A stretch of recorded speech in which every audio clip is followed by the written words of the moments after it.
Inside. We are live. We're live, guys. It's really very exciting to be here this evening. Hi, I'm Nellie O'Reilly, obviously.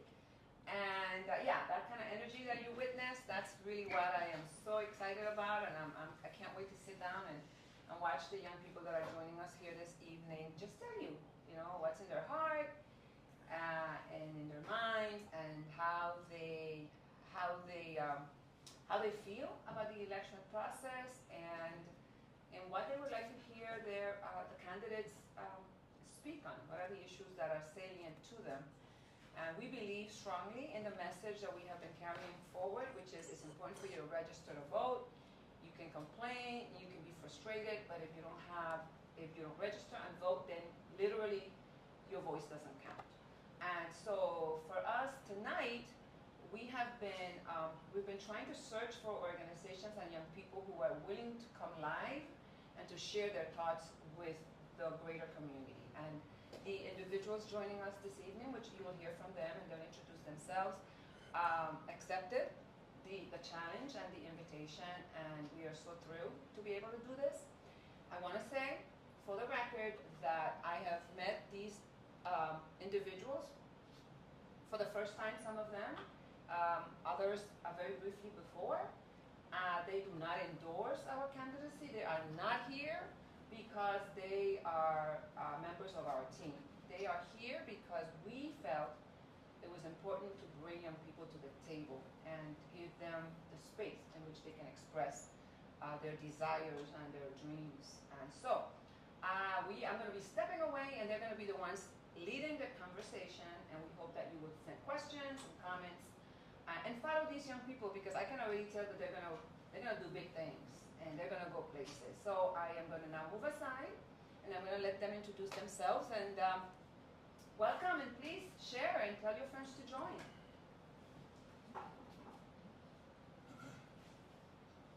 Well, I think it's only fair that having a table with 3 guys and 1 young lady, that we allow the young lady to go first. Good night, everybody. My name is Kaden. I'm actually non-binary, so I use they, them pronouns, so I do not identify as a young lady. I'm a person, but that's all right. I appreciate the gesture. And I'm just happy to be here and engage with the political process and talk about voting and what voting means to us, so that we can help build our community into a place that is open to having these conversations in public and building our community into a better place. Nice. So my name is Kurvonte Richards-Willett. I'm SGA Vice President, but I'm not on the clock as Vice President today. I'm giving my opinion here as just a person. I'm also a Beyond the Sheets ambassador. I'm plugging myself. Okay, so Beyond the Sheets is a HBCU student-led initiative that deals with the reproductive well-being in the colleges, the HBCUs and the surrounding communities.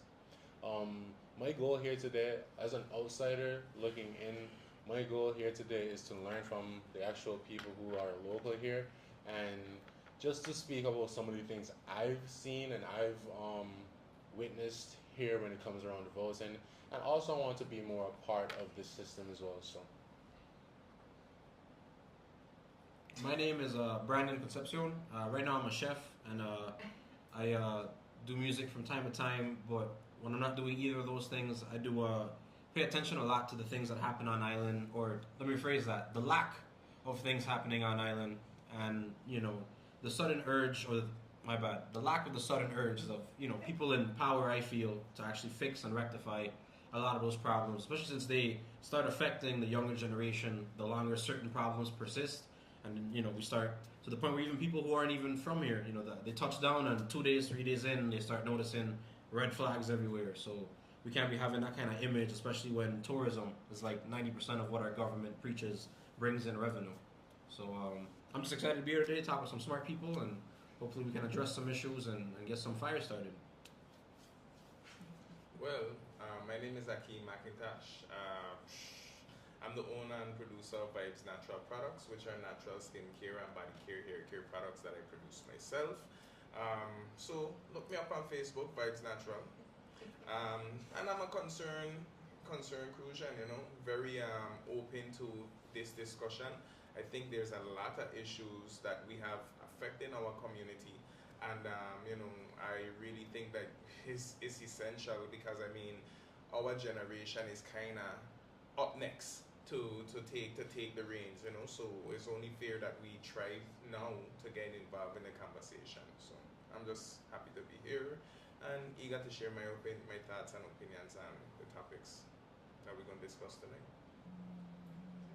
Thank you. So they can hear me when I'm speaking, right? So because we want you guys to lead this discussion, I'm gonna just ask a question, and then I hope that from that question, you guys can pretty much just take it over, and respect each other as you speak, and give each other the time to express their concerns, even if we disagree, that we do so in an agreeable manner. So, if you could tell us what are the things you would like to see happening in your community, if you could tell us that, if you could wave a magic wand and make that happen, what would your community look like? We would never lose power, and even when we do, we'd have deductions on our bills. We'd have credit being given. We'd have explanations in terms of it's not just rotation, or it's not just because there's no way people could be losing power so often and so frequently, and not a single person in the government has put that foot forward enough to say, well, I'm running for so and so, and if you vote me in, my first thing I'm gonna address is WAPA, their inconsistencies, the fact that they have the guys reading meters, the guys and girls reading meters, and people are still estimating bills. Stuff like that should be illegal. Stuff like that should be malpractice or abuse of power. The fact that you can just write whatever numbers you want on a paper, and my grandma or his grandma got to pay it. A lot of those things don't make sense, and they're not fair to us as the people. Our dollars are only but so long. So ideally, that's that. I know in a perfect world, we'd always have power, but I know realistically that's not what happens, and we're okay with that. What we have a problem with is what happens after that. How was that problem addressed? How was that problem dealt with? How was it managed? How are we compensated? Because my grandpa is bedridden. My grandpa lives in a bed. He can't sit up and eat if we don't got power to that bed. So we have a generator right outside his window. If power goes out, we can plug in the bed, set him up to eat. He worked 35 years on this island. So there's no reason why he has a fully paid house and he can't even enjoy being able to sit up whenever he wants. So that was my take. That's a good take. I really like Very that. much so. I think if I could wave my hand and like anything happened in the VI, I'm shooting for the moon here, is that we actually have full legal control over what we do. As a colony of the United States, we do not have full legal control over our land, our laws, or ourselves. And in a lot of all of the other reasons why the Virgin Islands is not currently the best and most prosperous place to live is that we do not have control over the things that we do. At the end of the day, we have to follow the laws of a president that we cannot vote for, and that's a part of this voting conversation. We cannot vote for president. As I was corrected the other day, our congressperson does have a vote, just not the final vote for when the bills pass. So that, if I could wave a magic wand, that would be my magic wand. Our ability to have full voting and legal rights to take true control over the Virgin Islands and make it the place we want it to be. Well, if I could, implement some kind of change, for me it would always start with education, and ultimately I feel like the reason we are the community that we are right now is because of, I don't want to say poor education, maybe miseducation, or lack of adequate education might be more appropriate phrasing, because really and truly, I grew up going to school here, right, from preschool straight through college. I graduated with a degree straight from UVI, right? So if I would dare say I'm truly a son of the soil, right, or Crucian educated, and I've never had any class about like politics, and how the political system works, what Democrats really represent, what Republicans. I mean, I've had like general like explanations, but in terms of like going into depth as to who these parties are, where the origins came from, what they represent, how the political system works, what's my role and my powers as a citizen. But we never had those kind of things. I mean, even like going as far as like how the tax system works. All of these different things are things that we definitely should have been learning in school. Now, I mean, don't get me wrong. Yes, we need algebra because, I mean, we can't have buildings without algebra. But, I mean, not everyone is going to go into a field where algebra is relevant or necessary, right? So ultimately, but there are certain things that should have been instilled in us from childhood. And another major thing when we talk about education is the examples of our history. I mean, we have so much history or so many examples of like revolt, rebellion, and resistance, demonstration and protest from 1848, 1878, 1920, I think it was 29 or something. I don't know the exact date. But we have so many examples. Why aren't we taught these things? And the only thing I could think of is, I mean, and call me a conspiracy theorist or not, but I feel it's by design. Because if you're not taught, if you're not educated, to resist, then you won't know how to resist. If you're not taught what's right, you won't know what's wrong. Yeah, exactly. Exactly. So that's if I had a magic wand to wave, it would start with education. Respect. Okay. So for me, all my colleagues here have had powerful. What's the word I want to use? Insight. Yeah. Right. But for me, from what I've seen, like, I just want the people in government who are running it to tap back in with the community. Like, go to the high schools, interact with the children, come to the university, interact with the university students, even if it's just you coming up there and giving away a box of donuts. It'll be something, they see your face, For me, what I realize is that the only time you know who a senator is, really and truly, is if you're told by somebody who previous voters, so generational voting, and their posters, their billboards. That's it. So like, how am I supposed to know the policy? I'm like, yeah, cool. You could say, oh, it's up to the school to invite us, but then isn't the onus on you as a public servant to come and be like, well, hey, I have some free time in my schedule with the school. Like, I would like to come up here to the school, or would the school allow for an event to happen where I can speak, and so forth and so forth. So I feel like that kind of runs us to the problem where a lot of the younger generation is at a point where they're like, why should I vote? Who am I going to vote for? Like, why should I vote for this person? Because, yeah, you could say, oh, my policies are on my website. Okay. Half of them don't have a website. You could read my policies, or you could come to my office and get my policies. Okay, but like, let's be very honest. We are all busy people in our own way. You feel me? Like, if I'm a student, I go to class from 11 and don't come off until like, let's say 6. What time I'm gonna get to come and drive to your office? Your office is already closed for 6 o'clock I get off. So like, what time I gonna get to come to your office and be like, okay, these are let me hear about your policies. That's the thing too, like easy access to the government, like that relationship. No, I know everywhere is different. Corruption is everywhere. I can't get around that. But for me, what I've seen growing up in St. Kitts is that they'll have rallies and stuff, and like that can be like, okay, they have their own rallies, but usually they have the rallies for the adults, which is the elderly and up, and they have rallies for the youth, just to get the youth outside, just to say like, okay, well,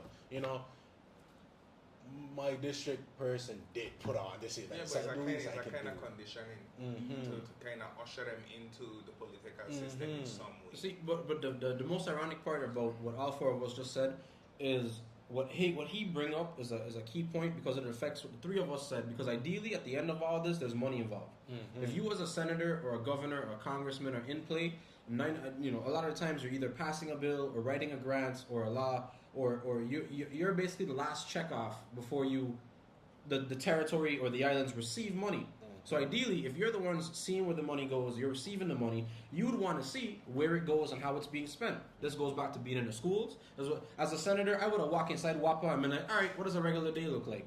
So these are the type of things that if they were more involved in, they'd be more bothered about the lack of, unless they know that there's someplace else the money's not going except where it needs to go. Well, another thing that we have to take into consideration, which goes back to education, is, and I mean, I'm just going based off of what I see in the community and how people talk, but I don't think a lot of us really have a clear understanding of what the responsibilities of a senator Are, is. yeah.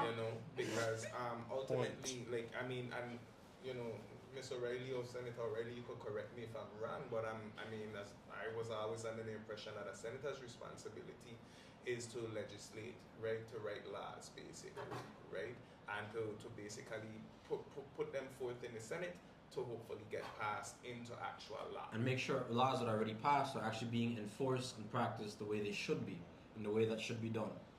Fair. I think before we get too deep into the voting conversation, I do want to bring up one thing that I think we don't talk about a lot. Earlier when Senator O'Reilly did the introduction, she talked about this feeling and this concept that a lot of people talk about, where it's like, if you're not registered to vote, and if you don't vote, then your voice doesn't matter. And I think that in and of itself is wrong, and it should be wrong. And your voice should matter whether or not you vote, because you as a senator still represent all of these people in this community, whether or not they voted for you. And there are people who cannot vote. If you are convicted of a felon, you lose your right to vote. Are we saying that every felon doesn't matter? That because they've committed a crime, they've solved their time, they get out of jail? If I don't believe in jails, but that's a separate conversation, that they now are not people who deserve rights and consideration. So every time we have this voting conversation and we talk about if you don't vote, then your voice doesn't matter, then you don't care. Some people can't vote, and quite frankly, some people look at all of the options that we have to vote for and go, nobody deserves my vote. Nobody. So I just want to be sure to say that is an important point that I see throughout the community in a lot of different places. Your voice matters whether or not you vote. You have power whether or not you vote. You have the ability to create change and make the community you want to live in, whether or not you can or do vote. And your choice to vote or not is your personal choice. So what I'll say... What I want to say before you continue, Brandon, is that it's important for us to understand when we're speaking that if anyone has something to offer that is a correction, that we do that, right? So you are correct. That message sounds like your voice doesn't matter, and there are people who cannot vote because they're not documented, and they're not citizens of this place, or they choose to vote somewhere else. So that is true. And so I'm glad that you point that out, because what you're saying is that the way we're saying it is coming across as if you don't vote, then your voice doesn't matter. And I think what most of us say when we say that, what we're trying to say is like, listen, your vote makes a difference regardless of whether the people on that slate are not people you like. You can literally walk into that voting booth and vote for nobody. You can write your name in, or you can write the name of your dog, but having gone there makes the statement that I am not in alignment with any of the candidates. However, the individuals who serve time as felons, they are allowed to vote once they have completed their service. Oh, not their service. They have completed their time and have paid their dues. So we passed legislation. Senator Uzi Richards was the sponsor of that legislation, and I was very proud to support it. And so when you leave the system, you can vote. Another measure that was really impactful was people who were felons were not allowed to receive SNAPs. Imagine that. If they came to your home and your home benefited from SNAP, you couldn't add them to the roster and you couldn't get benefits for them. They now have access to SNAPs. So while that might have been a barrier before, it's not a barrier anymore. So I just want to make sure I correct it in case, I know, so people know that I've shared with you information that now you know some of those issues that are true in many states. Here today are not true. That's if they could afford to pay their dues in the first place. And I also frankly think if they are on the Virgin Islands, if they are a Virgin Islander, they could get away about it. They could get the vote. They deserve the same political rights that everybody else has. Do you know that once you pay everybody. Once you pay your dues, and the reason why I don't care if they pay their dues or not. I just want to be sure on that point. But everybody deserves a right in the society. So wait. Do you know that Puerto Rico literally takes the voting machines to the prisons? That's wonderful. Do you know that? That doesn't matter. But Puerto Ricans are very nationalistic, and they are very embedded and engaged in the process. You literally take, well, I haven't checked it lately, but back in the day, they take the voting machines to the precincts, the prisons, and the prisoners get to vote. So thank you for that. That is very true. It doesn't have to be after you serve the time. You are so correct, because even prisoners have needs, and if we don't feel that they are voting and that they are part of the process, then maybe we're not going to pay attention to their needs. Thank you for that. Very good point. Sorry, Brandon. No, you're good. You're good. It's my biggest thing. I could say definitely not on the prisoner side of things, but the concept of you don't agree with anybody on the ballots, you just don't vote at all. Mm-hmm. I 100% see why that would be that'd be your by deduction. By deduction, everybody I don't like, so I'm just not going to at all. But at that point, there still needs to be a way to be heard, and you don't need to vote to be heard as a person, but as someone in the community who can get some balls rolling in terms of laws, bills, grants. The school, for a couple months, maybe a month or two ago, or maybe a month and a half ago, we had a fan fall on the top of a kid from Complex. When I graduated in 2018. When I graduated, we were using textbooks that the students 10 years before me. I graduated in 2018. I opened the book. There's signatures from 2008, 2007, 2006. Knowledge changes every year, and I'm not saying schools need to give us new books every year. But when I walked into 9th grade English, kids were learning about nouns and verbs. This is high school, and we're learning about nouns and verbs. So it's not that we don't want to learn, but what we're being taught is not adequate to what our counterparts are learning. And then the teachers are also ill incentivized, so to speak. So definitely voting would help you gauge who's even caring about these things or who's not. That's just my opinion on that. So you said something, right, that we're not necessarily learning what our peers are learning. I mean, our counterparts around the world are learning. And that made me think about a time I went, so I went to South Africa in a few years ago. I went to South Africa. And I visited a museum called the Hector Peterson Museum. And Hector Peterson apparently was a young man, like 12 years old, who was part of a student quote-unquote riot. It was really like a protest, but ultimately the police was trying to get them to disperse, and they didn't want. What they were protesting, really and truly, was that they were learning in Afrikaans, which was kind of like a Dutch version of Africanized Dutch language, something like that, right? And they weren't being taught in their native language, which South Africa actually had 11 official languages. But aside from that, they were only being taught like basic stuff, like same thing you said, nouns and verbs, and addition and subtraction. They weren't being taught like calculus and physics and engineering and different stuff that would actually allow them to elevate themselves. And as a result of that, the students wanted to learn more so that they could potentially in the future have a better life, right? So that's the reason that they were protesting. And for whatever reason, whatever happened, the police ended up shooting the students, some of the students, and some died and stuff of that nature. But the point is that it's kind of as you say that when you came to 9th grade, these are things that we were learning in like 2nd and 3rd grade, and yet in 9th grade we're still going over the same stuff. So again, why is it that our education system isn't more robust? Or is it more better put together? I mean, I was fortunate that I honestly was in AP, so I kind of was pushed a little bit more.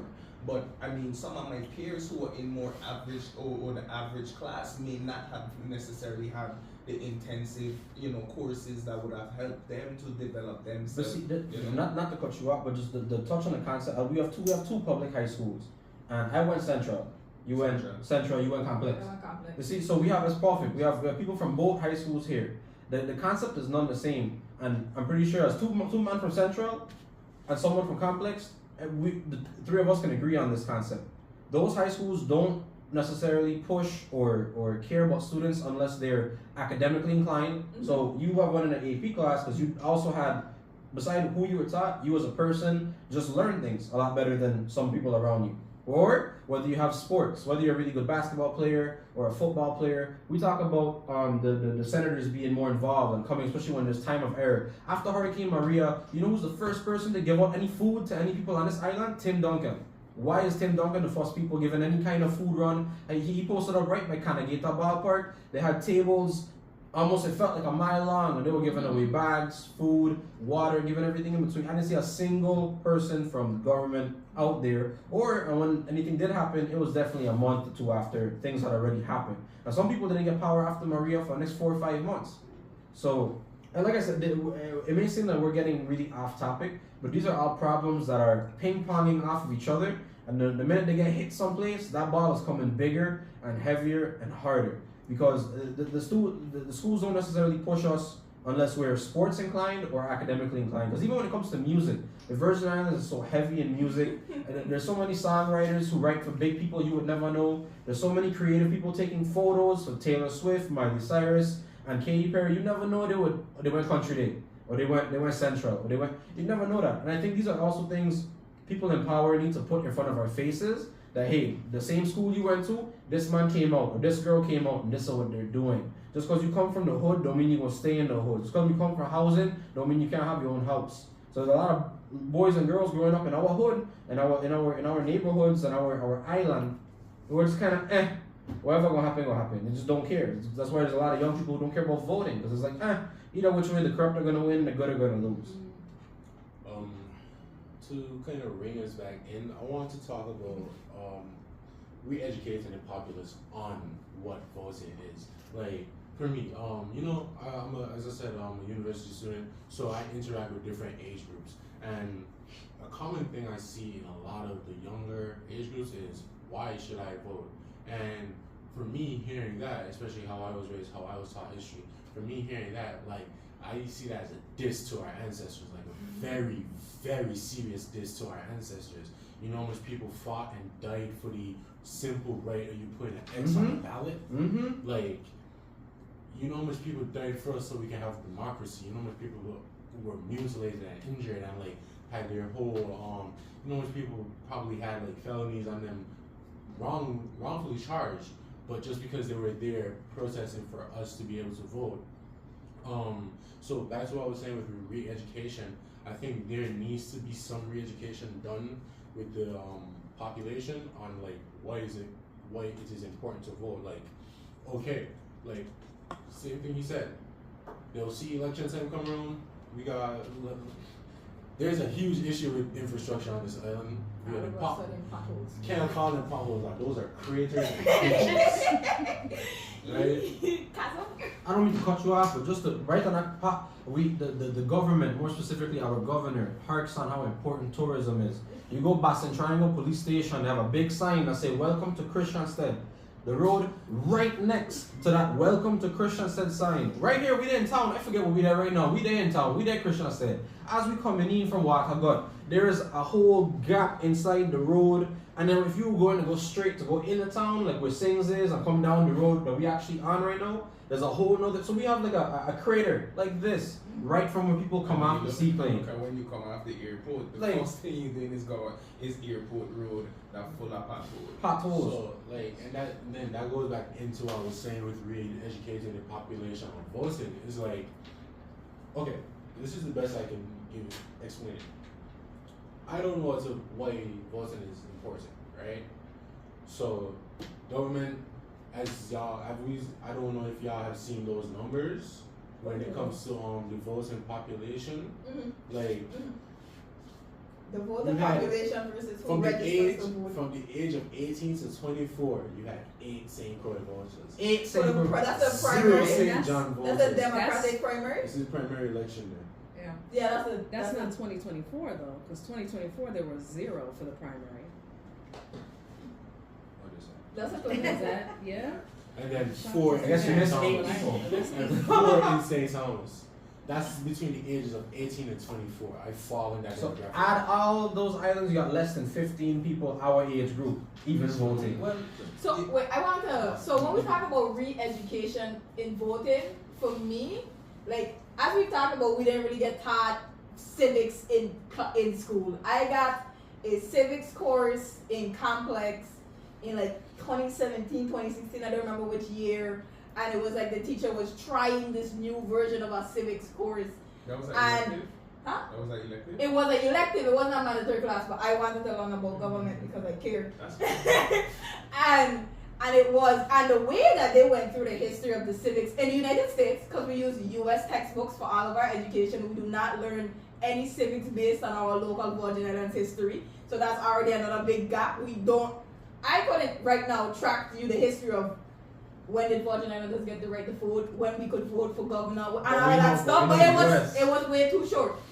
But so my point is, when it comes to educating voters, and as I've learned through American and US sources, because those are the easiest sources to find about voting and thoughts about voting and how you vote, is that a big part of that voter education, of that voter drive, is the parties themselves. The Democratic Party of the Virgin Islands, the Republican Party of the Virgin Islands, the other one that doesn't do much. They're supposed to hold rallies, at least from what I've seen that happens in the United States. The parties hold their rallies, the parties tell you why you should vote, the parties as a collective tell you what their platform as a party is for, and then they do the drives and they do the education, and they push their constituents to register to vote and vote for them. And that is not something that happens in the Virgin Islands. I was a registered Democrat before this election season. I changed that because, as far as I'm concerned, the Democratic Party isn't a party. They're not doing anything together as a unit to push towards a specific goal as a party. It's just a red or blue color, and then as I've seen, the Democratic Party members mostly infight with each other. So No whole rallies, no voter drive, no nothing. So for me, re-education is yes, us as individuals, yes, the board of elections to do those things and education, but the parties themselves have a responsibility to hold those educational drives, those voter drives, and actually convince people that they're worth joining the party and worth going out to vote for. And I think what fuses what both of you guys are saying is, before you can re-educate the population, and before they can even care about whether or not they're a Democrat or Republican, I think politics, and this is not towards any specific senator or governor, but I think politics on the island, I'm 24. Since I've been, I'd say, 10 or 8, some of the same faces and same people I've seen since I was yay tall are some of the same faces and same people I see standing as a man now. And obviously some of the same problems have been happening on the island, if not have gotten worse. So before we could re-educate the people and re-care about the political parties, I think the government themselves have been moving, the government as a whole has been moving in a little bit of a shady undertow, to the point where it's like you don't even know what senators are Republican or Democratic, because we don't even know what they do to begin with. And that all goes to the concept, my son was born December 1st of last year. While I was in the room, I was watching Channel 5, and they had the big Congress. I can't remember, I wish I had remembered the name of the Congress lady. But Governor Bryan and his cabinet and other folks, I guess, for his party, had approached this lady and asked, they needed more funds for the island. It wasn't Plaskett. It wasn't Plaskett. It was another lady. She wore glasses. She was dark skinned, a little. Either way, the whole point is they asked her for more money, and they needed her signature. She was like the last signature they needed before they could present this to the U.S. body. She said, and I quote, "No problem. Before I sign that, however, what I'd like you to do is bring me the fiscal reports for this year. I want to see what all the money in the VI was spent for this year." And I remember it was 4 or 5 different parties approached with their paperwork. So he came from one party, he came from the IRB, which by the way, Governor Bryan separated us from the IRS, so now part of the IRB, which is why there's even more delay in us getting our tax return checks. So that's a whole other conversation. So we got like 4 or 5 different bodies approaching at once, but we're all giving a report with different numbers. His paper says 2 million, but his says 9.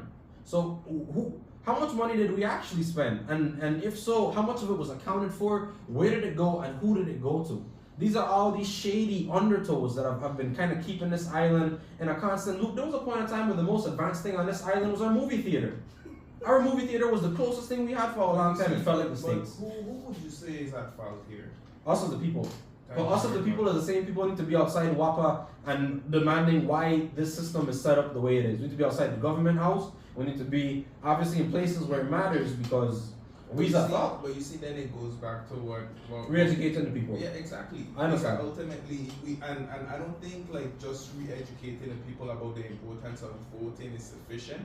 I think we need to re-educate the people about the importance of understanding their own power. Their own importance, yep. Exactly, Yep. because ultimately, everything that goes on in the government cannot happen if We don't know. don't Yeah. participate. Yeah. Whether we don't vote or whether we don't report to work.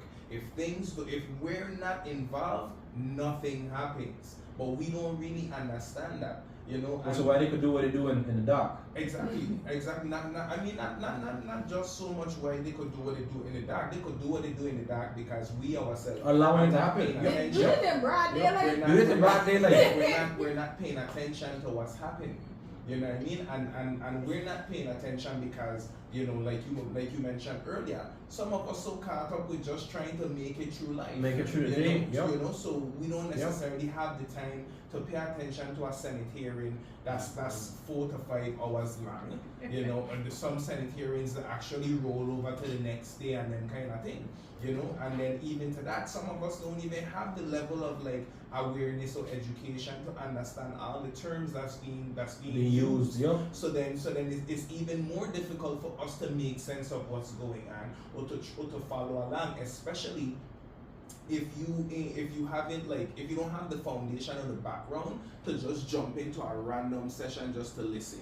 You know, it's gonna take a long time before you actually able to bring yourself up to speed. You have to listen to 4 or 5, maybe 10, 15, 20 Senate hearings where they're using all kind of terms that you don't necessarily understand, and they're talking about all kind of factors and issues that you can't necessarily follow. You know what I mean? So really and truly, re-education is definitely essential. But I just want to make sure that we're clear that it's not just about voting, but it's also about your power and your own ability. But aside from that, it's very important that we understand that education is not or cannot just be limited to the classroom. And I tell people all the time, you could have when Black History Month roll around, you start by the classroom door. You see all the different, Black people who did great things for Black history. Then you have classes. You have your lessons. You open your book. You go over Harriet Tubman. When you come out of the classroom, you probably see somebody with a bumper sticker of Harriet Tubman. When you go home, you see a Harriet Tubman special on the TV. So you have so many means or experiences where you can make that connection back to Harriet Tubman, so you never forget who is Harriet Tubman and what she did. That's the same thing that we have to do for everything related to education and via history and civics and civic education in the Virgin Islands. So, what y'all was saying, let me rephrase my phrase now that y'all had some input. Let me not say we need to re-educate the public on what's it. We need to re-educate the public on democracy. Exactly, the power. That makes sense. Basically, I get what y'all saying for real because how am I supposed to know to play basketball if I never dribbled the ball in my life? You know? So it's like, yes, we see the senators as again from these numbers, as you can tell, they rely on their aged population to get them in. That's why us as youth are so important. Sorry. No, you're good. No, that's a good point. But like, I'm just saying too, like that's a lot of their voting population, and like going back to what y'all saying, I'm listening to y'all as y'all speak as locals as well. Like, not all, I can't say all senators, but like majority of them, I feel like from seeing all this information, from gathering all this information, which is anecdotal information, I really feel like they're just comfortable. You know? Very comfortable. Complacent. So like, shoot, if I know I got 600 elderly people to vote for me, and that's the thing that's gonna change the tide when it comes to voting. And this has been working for me for years on end. What incentive I, as the person running, is going to have to get younger votes should not be like that. Should not be like that. Because like your responsibilities as a senator, as a civil servant, you're supposed to fight and look for your entire congregation, but constituency. Well, you know, what you said is very true and very very relevant to the time that we're living in. But initially, I mean, like essentially that is like limited. You know what I mean? That's only going to last for so long, because you know the older generation are phasing out, and the younger generation is basically eventually going to have to step up, or whether by force or by will or by force. You know what I mean? We're going to have to get involved, and you know we have access to way more information than our predecessors had. You know, so naturally we think differently than our predecessors did. We won't, I mean, don't get me wrong, we're gonna still have people who won't vote because that's my cousin, or I went to school with that person, or that person popular, or that person could do something for me. You know, I always have those kind of individuals. But the vast majority of us, we have access to so much more information from Google, TikTok, Facebook, you know, all the different social media outlets, or just media outlets in general. So naturally, with time, that practice that the senators, or not just senators, but like elected officials are relying on, that's going to collapse eventually, you know? Sorry. I want to get, you want to go?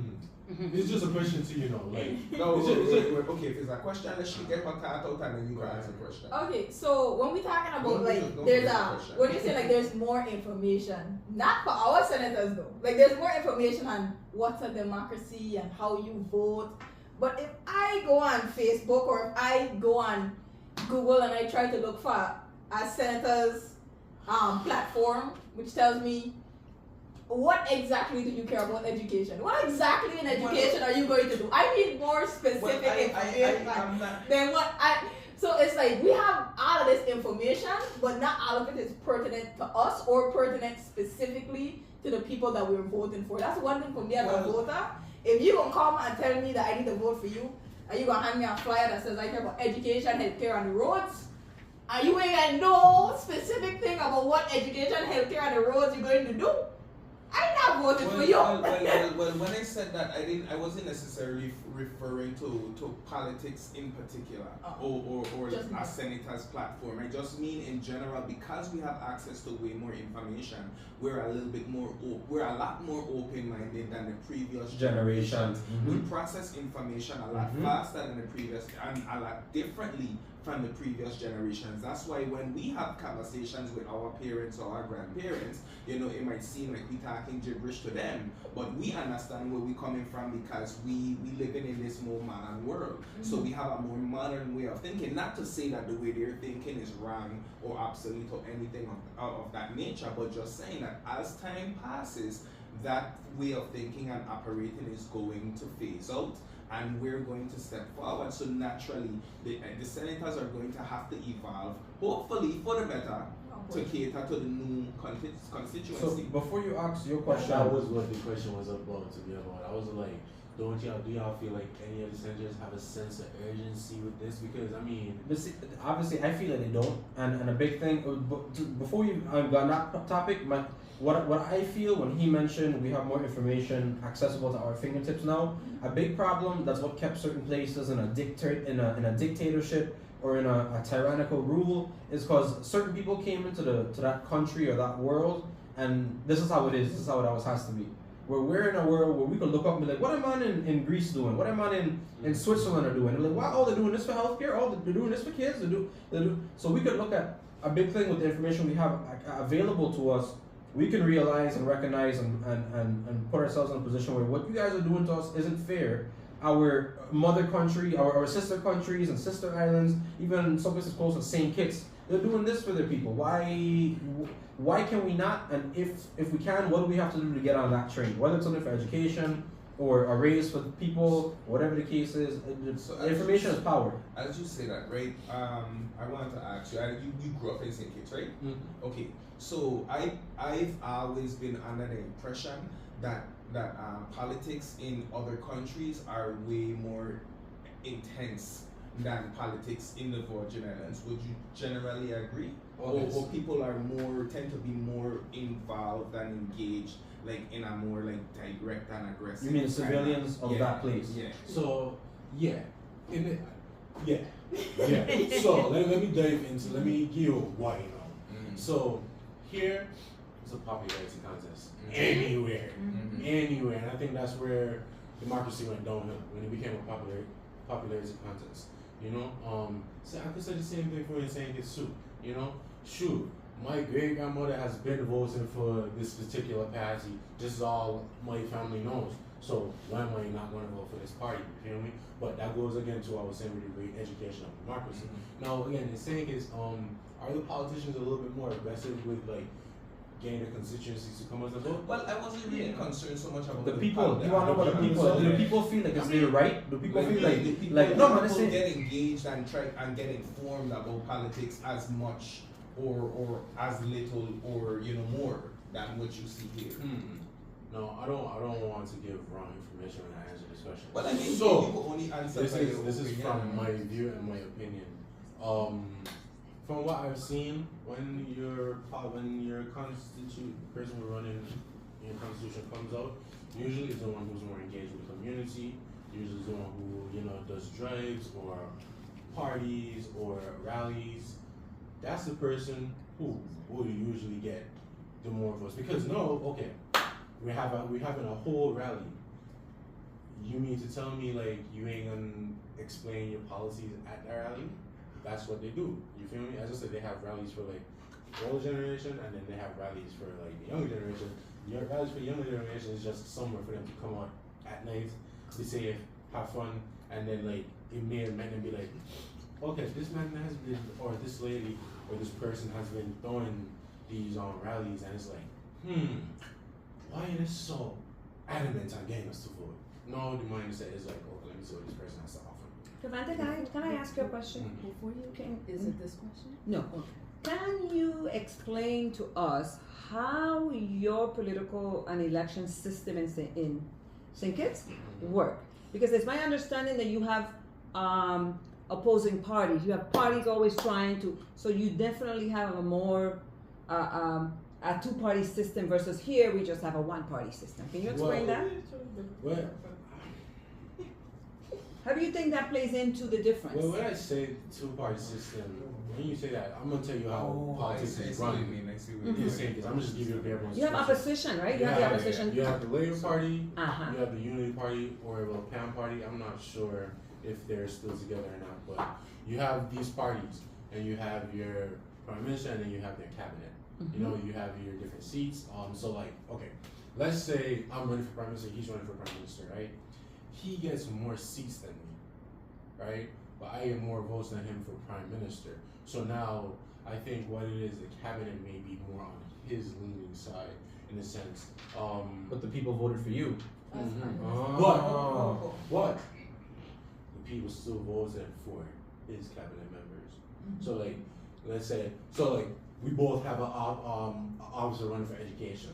We both have a health officer running for. Oh, and then they vote for those people who are part of that party. Whatever person is running on this constitution. Okay, so Labour, right? We both share the same constituency. Feel me? But I'm a PAM representative. He's a Labour representative. So whoever gets the most votes in that constituency Will run and represent that. The prime minister doesn't necessarily select his cabinet. The cabinet seats has to be voted in.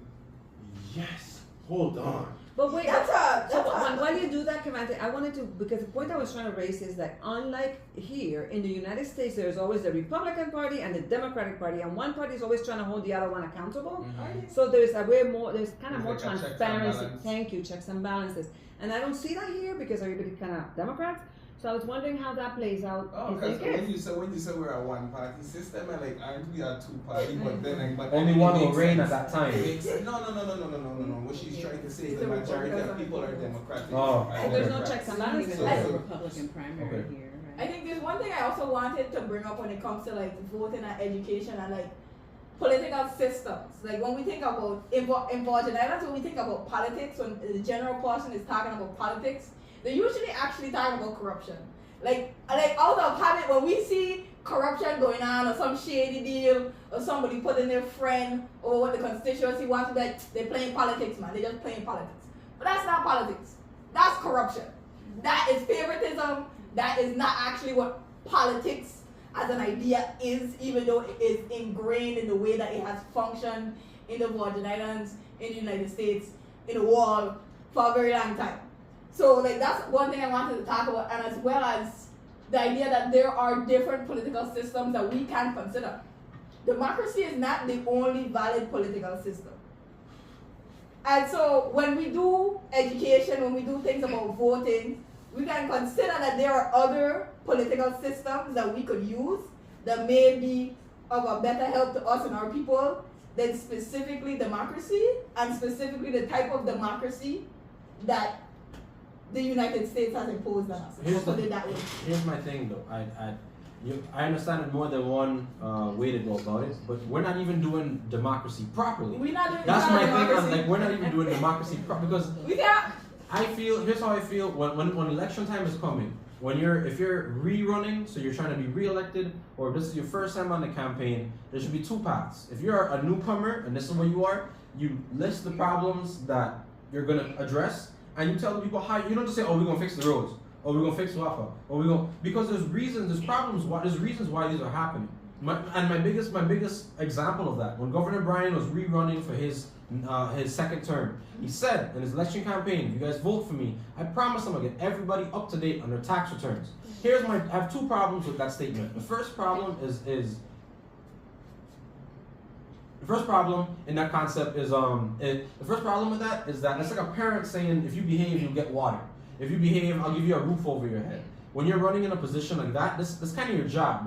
That's why we're so yes, I hope you get everybody their tax returns. That's part of the, whether you're a Republican governor or a Democratic governor, that's kind of in the job description. And then the second problem with that is that he's admitted there's a problem in the system. There's holes where things aren't dropping what they're supposed to, because basically weaponizing what's a basic right. Exactly. They're basically holding it as a, you gotta do this for me or else regular things won't happen. But the second key problem with that is that he's rectified, he's understood, and he's recognized publicly that we have problems with paying people their tax return. The last one I got was 2021. And I'm just one of many Virgin Islanders who's still waiting for their taxes that they have actually done. That's their money. That's they work. They did the paperwork and everything by April or whenever the deadline was, and we're still not even able to get up to date. But this is why we voted for you. You told us not only you weaponized our basic right, but now you're also saying that I understand there's a problem in the system, and we're not going to fix it. We're just going to kind of put some paint over the holes in the wall, and the next guy come and he can deal with the actual holes in the wall. I'm just on a painting here for right now. Whenever I move out, I'll take my painting with me, and he'll see the holes, and he'll come and deal with it. But then the final piece of that was, that's when you're running as a newcomer. When you're rerunning as someone who's been a senator or governor already, not only should you have on your campaign what you plan to do, you should have a detailed list what you did. What laws did you pass? What grants did you vote for? What did you say yes? And even though it didn't go through, because the majority voted against you, what did you advocate for? None of these things are being told to the people or publicized to the people the way they should be. Because in an ideal democracy, people stand up, they say, "Hey, this is a problem, this is how I'm gonna fix it. We vote for you, we let you in your seat, you do what you do, you fix it. You don't fix it, we should pull you up on it. You said you fix it, it's not being fixed, and now your term's almost over. So now you're just gonna get a pension for life for a problem you said you fixed, but you never fixed." So to answer the question more concisely, is that so for campaigns, political parties engage in campaigns to convince voters of their policies and promises. These campaigns typically focus on economic growth, basic stuff. Okay. So now, how we win is the winning majority. So let's say, okay, back to what I was saying now. Let's say that I win. We're both running for prime minister, but his party wins more seats. He's the prime minister. My party win more seats where? In the constituency. Like okay. Because So they have a different setup than we do. It's like an election. That's what I just. They have a whole cabinet of seats. So think of the seats as the Senate and the Prime Minister as Brian. Oh, okay. So they could vote for governor. We call them ministers. But if you vote for Democratic governor, but all the Republicans become the Senate, then They have to have the Republican governor. Yeah. No, so basically we have ministers, Minister of Education, Health, Minister of Finance, all that stuff. So Yeah, that's how our parliament is set up. So that's how our National Assembly. Yeah. So if your party, so let's say I get more votes out of us, but your party members gains more seats than my party members, you're now the prime minister. Also, I haven't seen this happen yet. Haven't heard any history of this happen yet. But if there's a drop, both parties can co-govern. Co-govern. Ooh. But I haven't seen that happen yet. I have not seen that happen yet. Now there is a question in the chat in the comments that I would love to throw out to you, and I also want to honor everybody's time. It's going on 7:15, so I know there's some people who wanted to get to another event. So before I ask this question, I want to preface it, and I want to thank you for bringing up some data and some factual information. So right now, we may or may not know that we have about just over 15,000 registered voters on St. Croix. And our population is somewhere around 41 or so, 41,000. So that's about 36% of the population here. I don't know how much of the 41,000 are of voting age, so that, would change the percentage. But knowing that 15,000 are registered to vote, right? And we have varying perspectives on the importance of voting. I wonder if you all wouldn't mind thinking about how that could potentially create a gap for other people to come in, and like these older people who may not have as much urgency, for them to come in and have their will be expressed, as opposed to the rest of the population who's able to vote but maybe feeling like voting is not as important for them for whatever reason.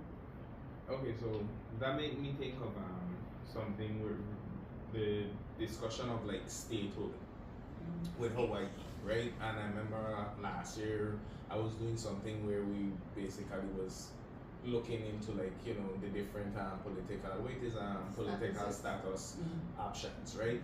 And that's how I stumbled across that example of apparently Hawaiians really didn't want Hawaii to become a state, and so they had multiple like votes. I don't think a vote is the proper term, but just so we are on the same page, there were multiple votes about that particular issue, and on numerous occasions Hawaiians voted no for statehood. But over time, the number of Americans that moved to Hawaii eventually outnumbered the amount of Hawaiians who are actually registered to vote who lived on the island. And over time, the residency of the Americans outnumbered the residency of the Hawaiians, and that's how Hawaii eventually became a state, even though Hawaiians didn't care for Hawaii to become a state.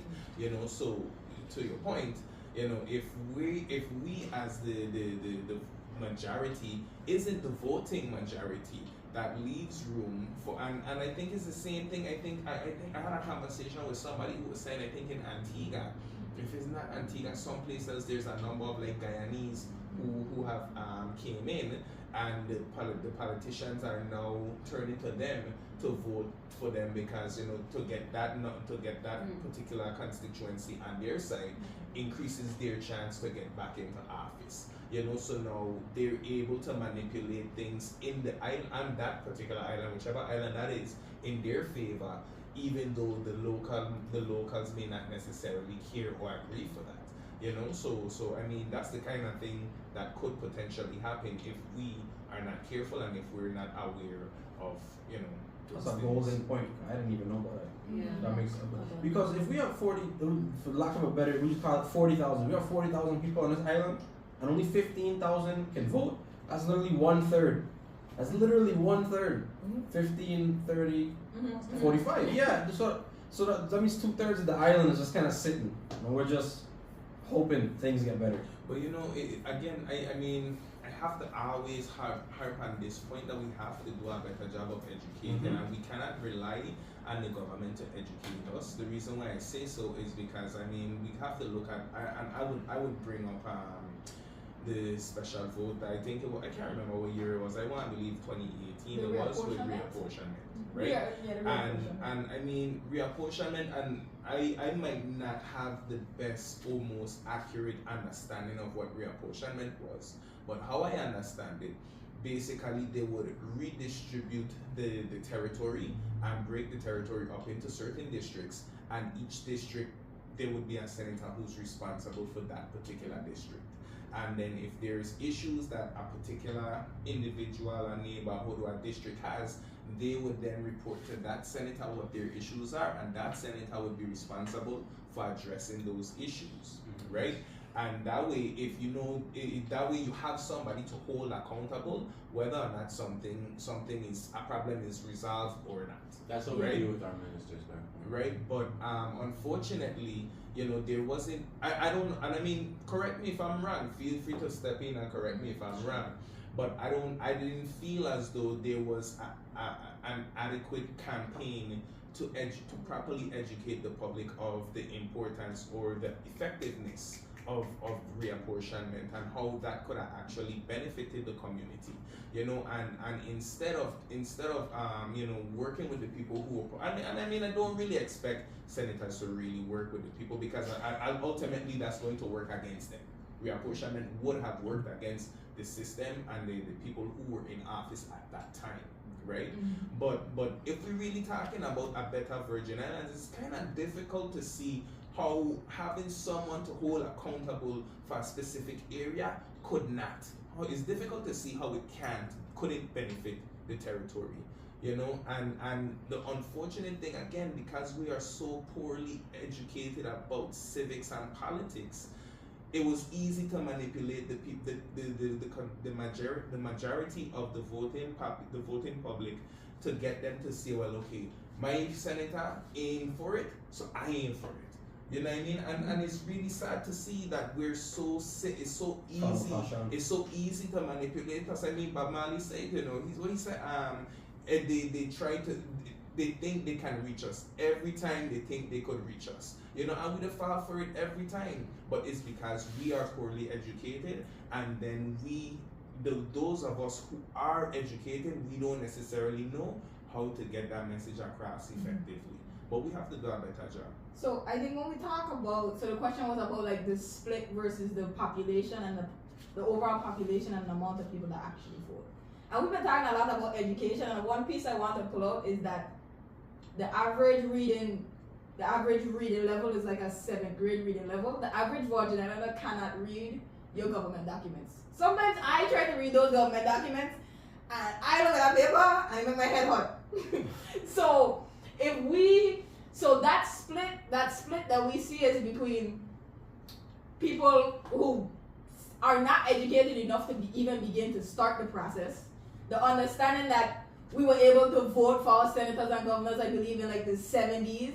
We don't have a history of grassroots movement of pushing Virgin Islanders to vote.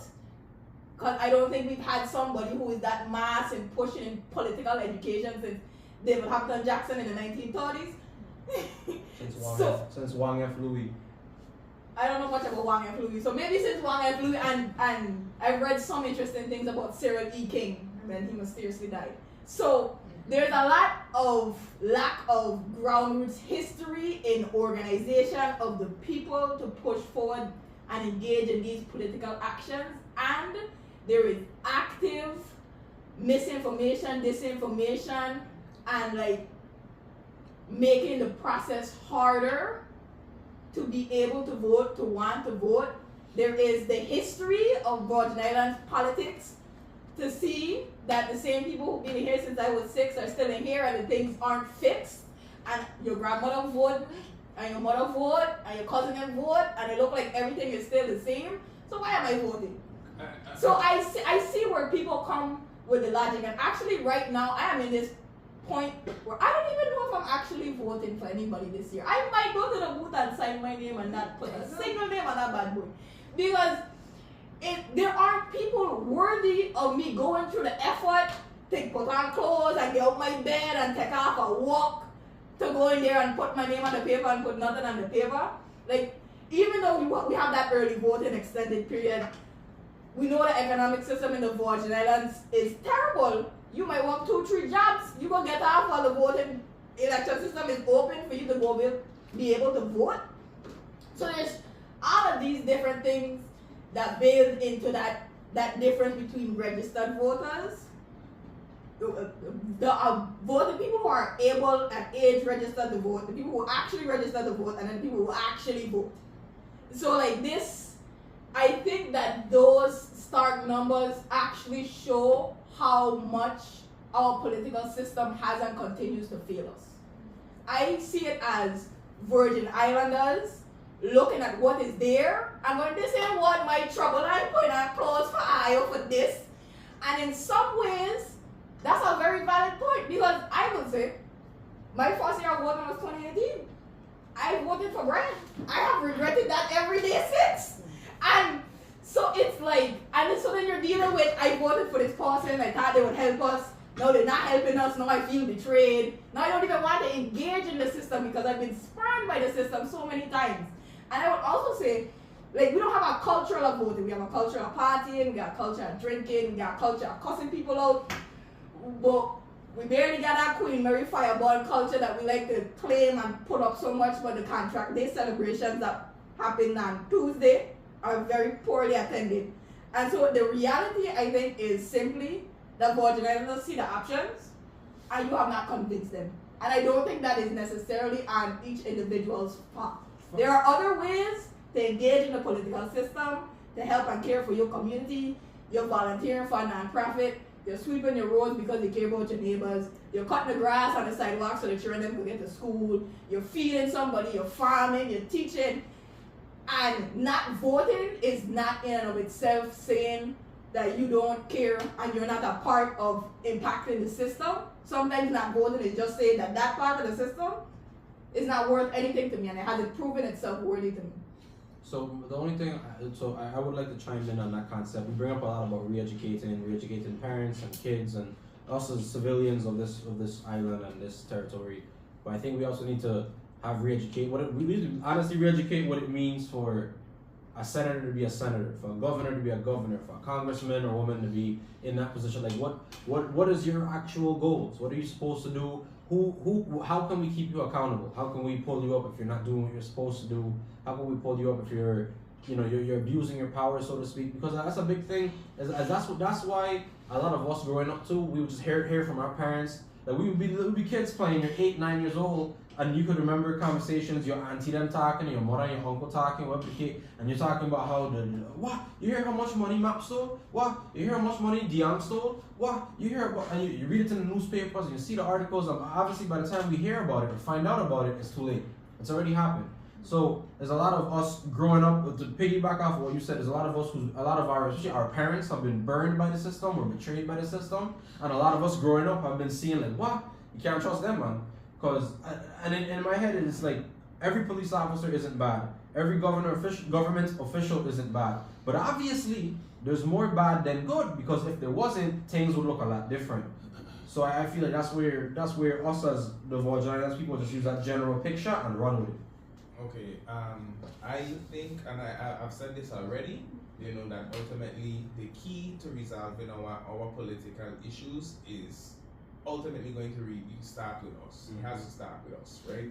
But my question would be not necessarily how do we educate the public, but how do we stimulate the public to actually want to be involved, to actually want to know, and to actually want to police our political officials, our government officials, because ultimately what we do is we vote and then we basically close our eyes and hope for the best, right? But if you're not there, it's kind of like telling a child, when I leave the house, you are grounded. Don't step out of your room, right? But then, as soon as you step out the house, what you expect the child? You really expect the child to stay in the bedroom? You know what I mean? If there is a vending machine in your class or at your work site, and every time you press B1 for Snickers, 2 Snickers follow. How often you gonna actually want to go and buy a Snickers every day, because you're getting 2 for the price of 1, right?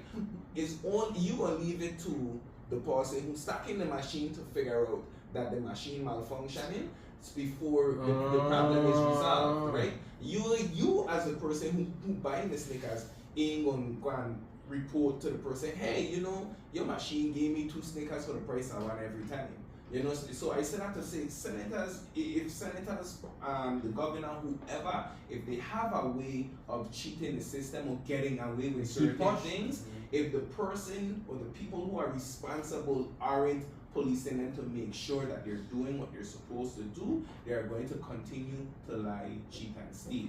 And I'm not saying that all government officials are that way, but ultimately there are those who take advantage of the system, and they do that because we allow them to.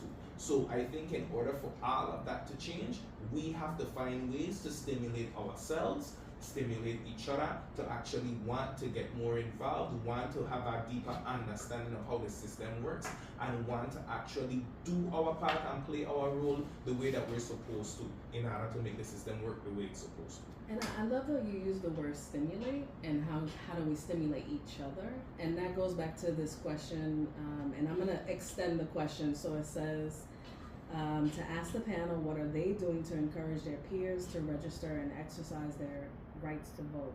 So I want to extend that beyond voting, right? So how do you all, or how do we as a community stimulate each other to be involved in various ways, to your point, right? Not just voting, but an extension of that and community engagement. So from again being an outsider looking in, growing up in St. Kitts, like people there are hospitable. You know, that's Caribbean people, hospitality, right? And I think what has happened, y'all got hit by a nasty hurricane, and then COVID. So now, like, I think society has shifted in a place where It's been like this since before. I just want to clarify that piece. I respect what you're saying. I mean, but I just want you to know it's been broken before the hurricane. no, what I'm saying is, I don't mean the government itself. I mean society and like y'all being hospitable towards each other. Again, like I'm not from here, you feel me? And like this is not to diss any of y'all, but like sometimes I do feel like y'all take things a little too personal. But see, here's the thing. Like I think y'all take things just a little too personal, and like even though it might be constructive criticism, or if it might be something you could just kiss your teeth off, like instead of taking it and be like, okay, I see your opinion, or okay, yeah, I don't value your opinion. I feel personally with just like my interactions with different people on this island in St. Thomas, it's like y'all prefer to just bite and jump at it and get aggressive 100%. And I'm not telling y'all to take any disrespect. I'm not saying that at all. You feel me? But like, from me, how I grew up and where I grew up is just, I'm used to the hospitality. And I think for me, that's why I don't see any grassroots things here. And again, goes back to that hurricane and COVID, like everybody's strapped for cash. Some people still feeling the real of I hear you. Let People are stressed. Let me just answer this here quick, right? Let me just give you a quick perspective. I don't know St. Kitts. I've never really been to St. Kitts. I mean, I've been there, but I never really been there. But would you say that St. Kitts population is as diverse as the population you see on St. Croix? And when I say that, I mean St. Croix or the Virgin Islands as a whole. We have Haitians, we have Dominicans, we have Puerto Ricans, we have Kititians, we have Nevisians. We have basically everybody from just about everywhere in the world. No, And it's been like that since the 80s. It's been like that since the 80s. It's been like that Way since before before that. slavery. It's just the picture. It's just the picture. But yeah, the 80s. It's just the picture of that Chinese guy dressed in complex clothes and complex that pop in my head. I have to go back to actually answer the question. Yeah. Let me get this to you. We do have a diverse culture. No, I'm gonna Not be real. culture. I'm talking about like, Population. Sorry, right? I'm gonna be real. Y'all do have a higher Hispanic population than us, but we do have a huge Hispanic population. We do have Haitians, we do have Jamaicans. You know, again, different from either Dominican Republic, Puerto Ricans. We have a lot of Africans as well, Nigerians mostly. Alright, so some Muslim peoples as well. So, okay, so you do have a diverse. diversities on So it. you do have a diverse population. Now, I don't know the history of Antigua, but what I can tell you about the history. Sorry. I apologize. I don't know the history of St. Kitts, right? But what I can tell you about the history of St. Croix is that Crucians have a history of being replaced and criticized by the people they have that replaced them. That's true. For probably half a century now, right? So there's a certain level of like generational animosity within Crucian people that's directed towards people from other islands, Mhm. right? So that's where that aggression would come from. Not saying that it's right, you know what I mean? But I just think like and I mean I've personally experienced other people from other islands telling me, oh, St. Croix ain't a real island. St. Croix don't have no culture, them kind of stuff, you know what I mean? So naturally you targeting my cultural pride, I am going to feel like I have to defend my island. Most definitely. You know what I mean? But at the same time, to your point, you know, we shouldn't have such a knee-jerk reaction to want to fight, but rather than to understand. But that's only when people reach to a certain level of consciousness, right? So just to kind of clarify, that's kind of where that would stem from. But we really need to get back to the question. So the question at hand was how are we helping our community or doing our part, so to speak. But to piggyback off and of helping to inspire others to do others. But to piggyback off of the core, not just going for our cultural values and traits, you gotta understand people on this island wake up every day extremely handcuffed or frustrated. You could go to WAPA right now and tell them, no, there was a problem with my meter. I don't need to pay 1,000 and change. It's actually just this. And then I'm gonna say, no problem, take a number and email us, we'll get back to you. But you still gotta pay this amount on your bill. The property value has skyrocketed so much since gentrification and everything else in between. Renting an apartment, you gotta pay 1,000 up and it may not even have utilities.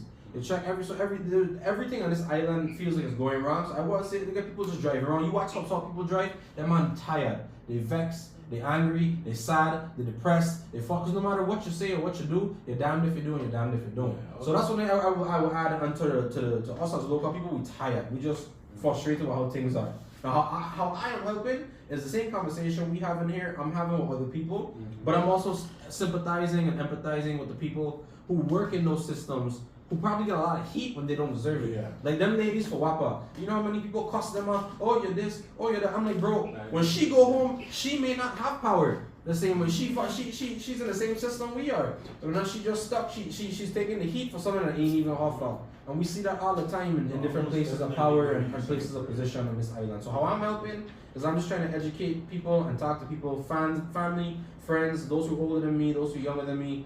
That's the most I want to do. I didn't even apply or I didn't even get a voter's ID registration until this year, and it was only after I had certain conversations with certain people. I haven't decided who I'm voting for yet, but I didn't do that until this year, and I'm 24. So, well, what I will say, everything that I've said here, you know, tonight, and just in general, everything that I've said on numerous occasions, in numerous conversations with numerous different people throughout the island and off the island, right? And aside from that, I've had these. I don't claim to be a social media personality in the least, but as a concerned individual and you know the person that I am, I aim to like inspire others to take action. I aim to stimulate others to start thinking and be a little more provoking in their thought, or I aim to be a little more thought provoking of our population through like social media posts and stuff of that nature. You know, I mean, I don't necessarily know how else I could be more involved, but or more influential. That's the word I'm looking for. But however I can be influential, I really aim to be, because I mean, I don't know how to say it anymore in any more of a genuine voice and a genuine energy, but I personally feel too much of us are leaving the island, going to the States, hoping or looking for better. And don't get me wrong, I know that there's so many more benefits and options and opportunities in the States, but home is home, ultimately. And if we leave home, they will, at some point, there won't be a home for us to come back to. Like I said in the story of Hawaii, eventually the number of Americans who came to Hawaii outnumbered the number of Hawaiians that were actually in Hawaii, and they were able to manipulate things in Hawaii in favor of the people who were not native to Hawaii. Now I'm not saying, I don't want to get into the native ancestral alien argument, because I am an ancestral native and I am a child of an alien. So I don't want to get into that discussion at all. But what I am trying to say is that we, as people living on the island, once you call this place your home, you have a responsibility to actually contribute to improving the island. And if you're not going to do your responsibility, then you're doing yourself, you're doing your family that came before you, and your children a disservice. So, let me preface this. Cruise people, VA people, I ain't want no smoke. I ain't say nothing bad about y'all. Okay?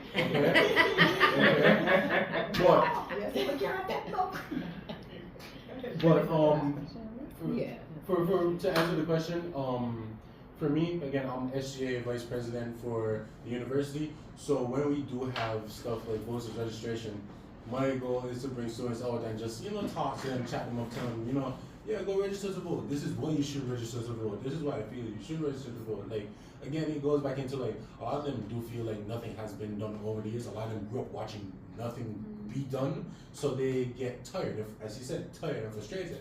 But in the same sense, like, I love it here. This is home between home for me.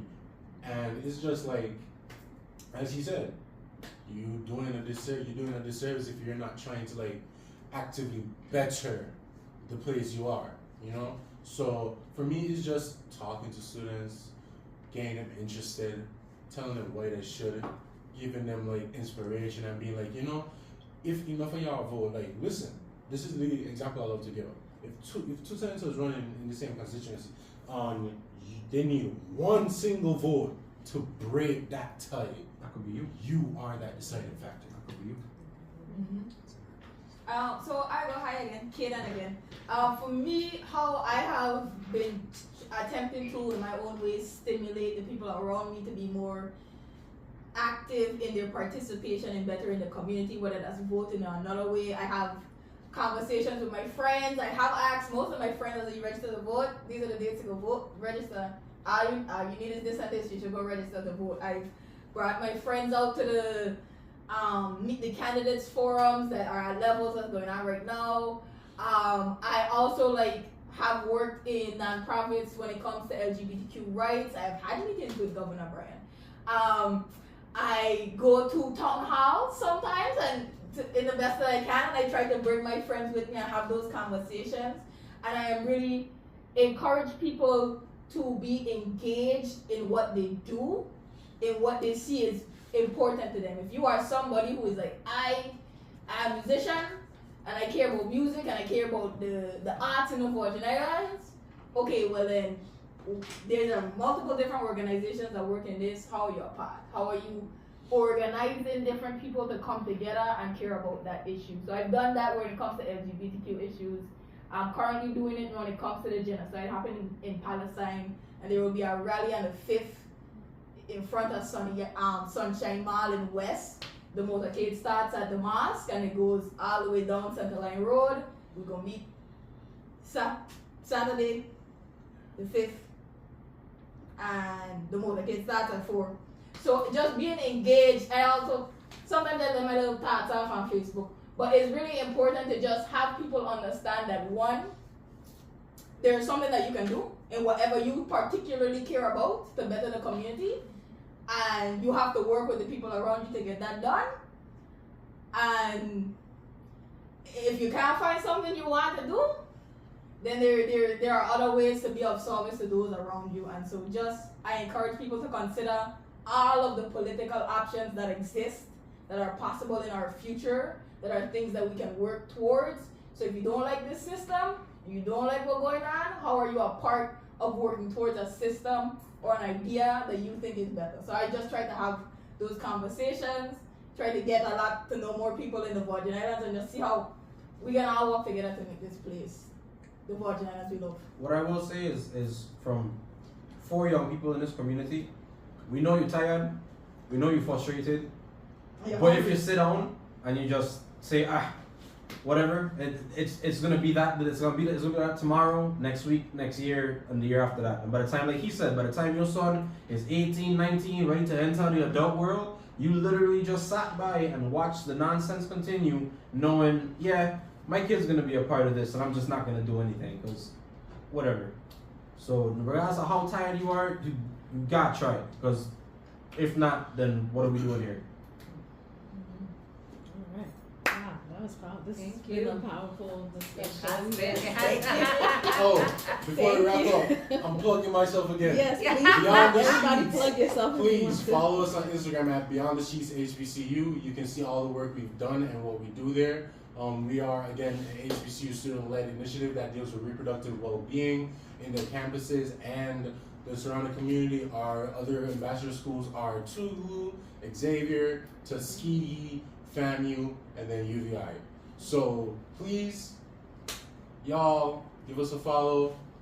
We deal with reproductive rights, so rights for women to have control over what happens to their bodies, abortion rights, medical. Hold on, I want to phrase that word without being too controversial. We fight for a lot that deals with us and our bodies. We try to stigmatize the stigmas around STDs and HIV and stuff like that. Anything that revolves around sex, our job is to create a reproductive well-being framework that integrates it into the culture. Again, Beyond the Sheets, HBCU. Thank you. Nice, thank you. I have, unless we're finished, no?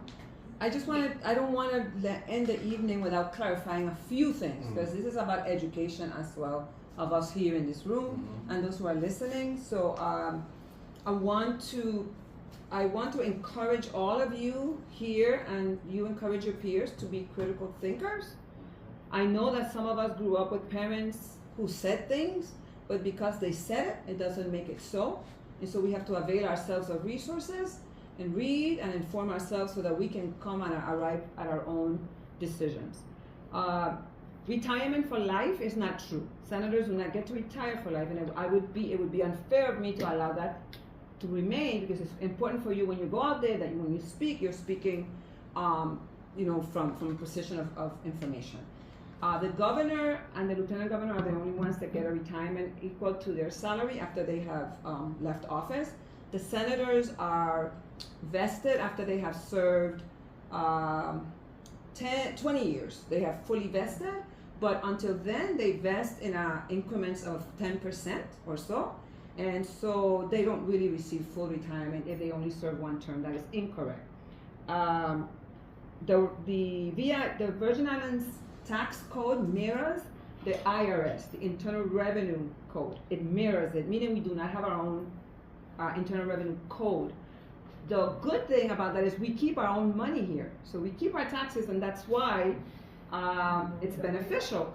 However, because we spend more than we bring in, we do not give you back your tax refunds timely. But I thought it was important for you to know that. We do not have our own tax code. We mirror the United States, the IRS. The convention representatives, you guys need to be very engaged with them. The convention, when the Constitutional Convention, you have to be engaged. Make sure you're in front of them, that they hear your voice, because I don't think there are any really young people running for the Constitutional Convention, and this will be the 6th. So we kind of want to make sure that your voice is heard. Senate, the power of the Senate, funding, passing the budget, like you said, passing other legislative measures, pushing for revenue generating measures, and also oversight of government agencies. But not enforcement, right? No, that the executive branch is the enforcement, but the senators, I think, still have a responsibility to follow up and make sure that the agencies are doing what they're supposed to do. And then finally, there was a comment made about the reapportionment. That was a measure that was, I think it was 2018, right? Yeah, and so here's the issue, that none of our referendums, first of all, are binding. And part of that could be solved with a constitution. The referendums are just like let's see how the people feel, but we don't really have to follow it like other states. If it's no, it's no. But also another limitation is that based on how many people are registered to vote and how many people go out to vote, the referendum is defeated if not enough people, more than 50% or one more of those who are registered actually go to vote. And on the day of that particular referendum on reapportionment, I believe only like 10% of the registered voters actually voted, so it was defeated. However, the people who voted, the majority of the people who actually voted in favor of it, but not enough numbers for it to kind of be like, get any traction. So I just kind of want to share that with you guys, okay? So my only question is, if we have a similar system with the IRB to the IRS, with us receiving our tax, why do we have, why are majority of the Virgin Islanders behind on what's owed to us? So they spend it all. But here's what I'm saying. But They no, spend it all. I see what you're saying in terms of them spending it all. But the government spending it all is one thing. But does that by default mean us as civilian people who have paid our dues, done everything that needs to be done?